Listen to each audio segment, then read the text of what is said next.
नमस्कार फ्रेंड्स, मु शुभ्रा आज आपण मान सहित सेयार करने जाऊँगी गोटे स्वीट रेसिपी जोटा कि आम घरे प्रिपेयर करवा बहुत इजीली और मार्केट ठार आहरी ही स्वादिया आहरी ही टेस्टी। देखो मुझे काटिकी देखी केते स्पंजी होमर गुलाब जामुन आ खाइबा तो मुहर पानी ही आसी जाऊँगी थरे निहाती घरे घरे। चलतु ताहले डेरी नक आम जाना आम केमी प्रिपेयर करवा। देखो मुझे गुलाब जामुन पाउडर नहीं जोटा कि मार्केट रे इजिली आवेलेबल हम। आपड़ गोटे पैकेट रु निहाती 20 रु 30 टा पाखापाखि मीडियम साइज रो गुलाब जामुन आप बनई पारे। मुझे गोटे बाउल को भल खोली देछि तापरे आमे से क्षीर सहित ताको मिक्स करके भल भाव चकुटिबा। देखो प्रथम मुझे हाथ में भल से मेल करदेली तापरे आमे अल्प अल्प मु रूम टेम्परेचर क्षीर नहीं अल्प अल्प आड करवा आ ताको भल से आमे मिक्स करवा।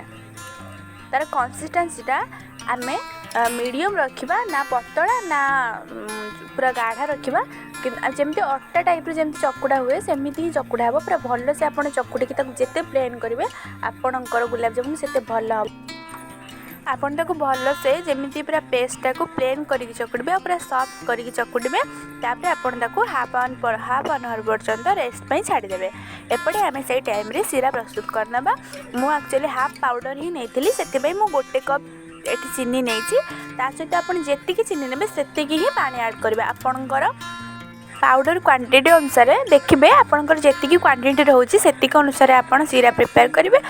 मुझे हाफ कप पाउडर नहीं से मुझे गोटे कप्र चीनी नहीं आउ सीरा प्रस्तुत करुँच। आपड़ देखूँ जदि यही अनुसार आप ने तार कंसिस्टेंसी बहुत भल हम। टिके फुटी आसला मु गुजराती को छेचिकी पकई जोटा कि ता स्मेल बहुत ही भल आसी आपन पूरा मार्केट टाइप रही टेस्ट आपको लगे आप जानी भी पारे जदि क्या खाइबा दूसरी आईटा घर बहुत ही टेस्टी हम आपण हेल्दी भी हम। निहाती घर थे ट्राए करूँ। देखूँ मु जो सीरा प्रस्तुत कर तार कंसिस्टेंसीटा केमती रोचे टिके अठालिया रोचे।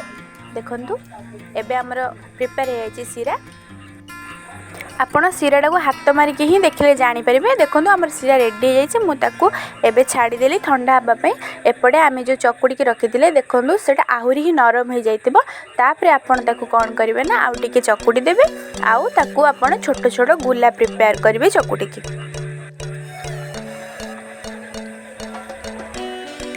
देखो ताको मु भल से पुणी थे आस्ते आस्ते करके चकुड़िली तापर आम ताको सरू करदेबा।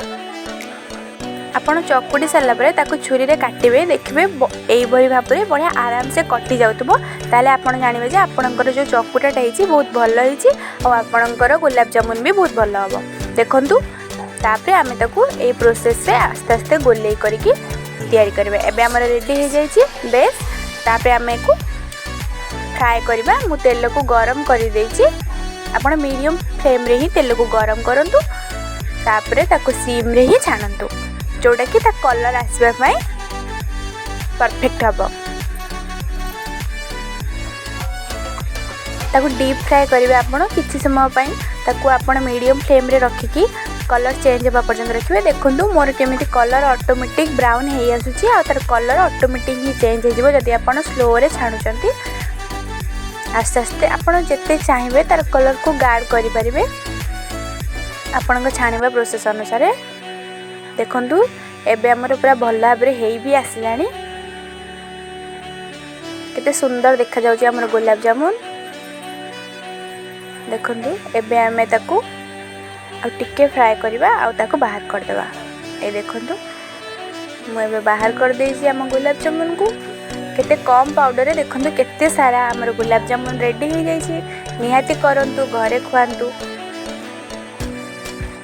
एबे आमे ताको सीरा रे ही डायरेक्ट पकईदबा आउ किसी समय गोल सारिक किसी समय छाड़ीदबा जोटा कि सीराटा ताको टाणी नब। ताको आमे ढंके रखीदबा 1 आवर पर मझे आपन थरे ताको ही उल्ट पाल्ट करदेवे। तल साइड को ऊपर को देदेवे ऊपर साइड को तल को देदेवे तापरे आपन ताको पुणी हाफ एन आवर छाड़ीदेवे। तापरे आमर ए गुलाब जामुन रस पी जाइथिबो आमर रेडी हो जाइथिबो गुलाब जामुन। देखंतु केते सुंदर आउ केते परफेक्ट है आम गुलाब जामुन थरे ट्राए करंतु खुआंतु समस्त को केमिति लगुच केमिति होची कमेंट करके जणांतु आ निहाती घरे एटाको तैयारी करंतु आ टेस्ट करंतु ता सहित मते लाइक कमेंट शेयर और सब्सक्राइब करने को जमा भी भूलिबेनी। रहिली नमस्कार, thank you for watching, love you all.